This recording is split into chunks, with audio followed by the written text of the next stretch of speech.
God kveld. Da er vi her til en liten samis. Skal da fyre på nye pipa våres. Slik ser den ut. Stratten Biggs med 3 sigarer på rødstubb. Så da passer vi i veien vi, gjør vi ikke det? Ja. Hva skal du fyre på, ikke sant?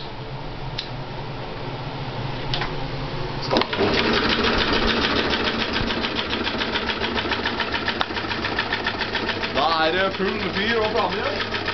Og da tror jeg sammen må ta et skikkelig testdrag.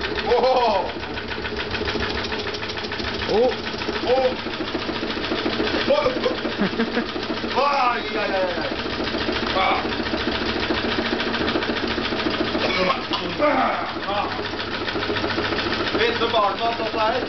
Ikke barnemat. Ja,